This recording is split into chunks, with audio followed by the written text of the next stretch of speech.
Good morning, welcome to another edition of Take 5. We're in John chapter 12. Verse 32. And when I am lifted up from the earth, will draw all people to myself. We discussed that last time. Verse 33.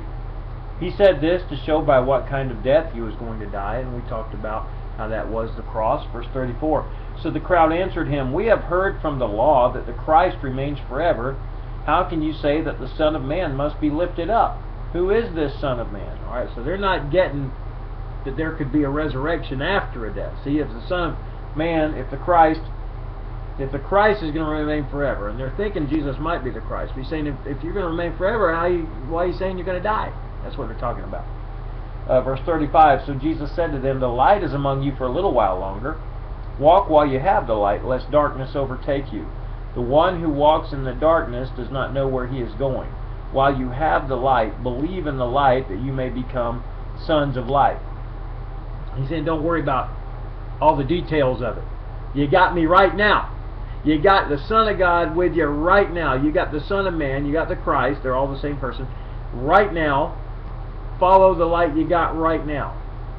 Okay? And that's what I encourage you to do. Whatever light you have in your life, follow it right now. We've all got the Bible, alright? And if you attend a church that teaches it, you got that. You got the Holy Spirit inside you. Hopefully you've got some good friends that are Christians that are helping you.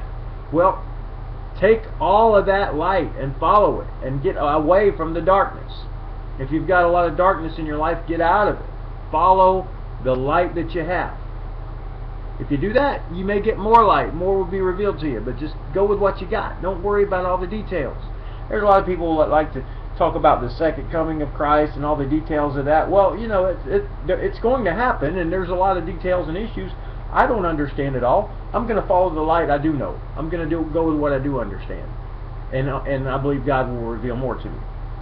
When Jesus had said these things, he departed and hid himself from them. Now, he did that because he needed time with the Father. He's getting ready to go to the cross, and he didn't want to be bothered.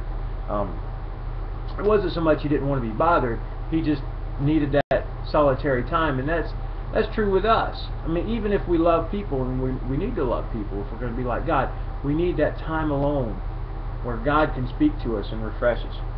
Verse 37, Though he had done so many signs before them, they still did not believe in him. So that the word spoken by the prophet Isaiah might be fulfilled, Lord, who has believed what he heard from us, and to whom has the arm of the Lord been revealed? And that's true. I mean, God's done incredible things, and yet people still don't believe. It was true in Jesus' life. It's true now.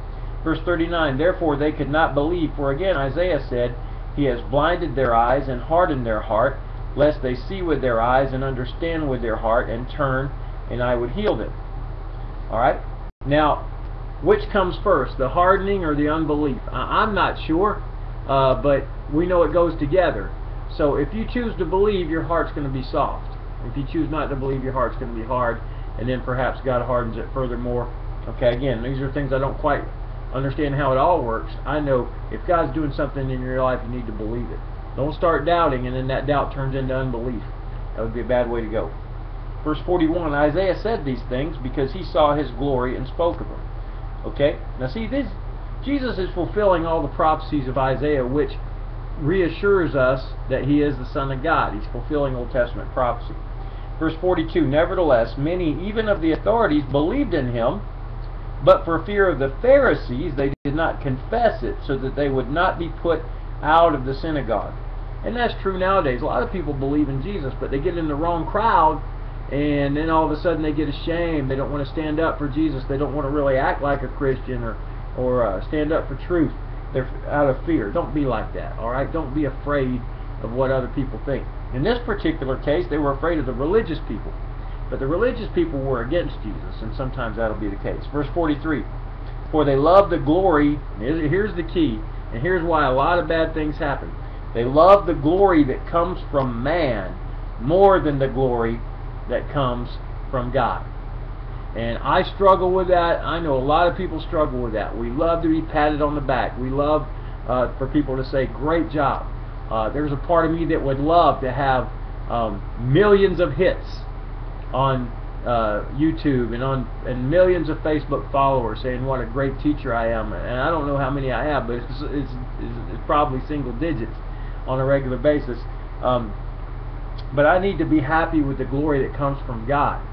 And whatever you're doing, you need to be happy with the glory that comes from God. I believe God's happy that I'm teaching the Word. And who knows, down the road, other people can tune in and find these old broadcasts. The angels certainly are listening. We are told in the Word that we speak to angels, that angels are watching us. They long to look into these things. Well, we can help teach them when we teach the Bible. And the devil's certainly hearing it, and he's getting whacked around a little bit here and there. So I need to be happy with that and just realize that God is getting glorified, and if He chooses to honor me, that's fine, but I need to let Him do it and not seek it from people, and that's very tough to do. Alright, very tough. That's enough for today. Hey, we went 6 minutes. Come back tomorrow for the next edition of Take 5.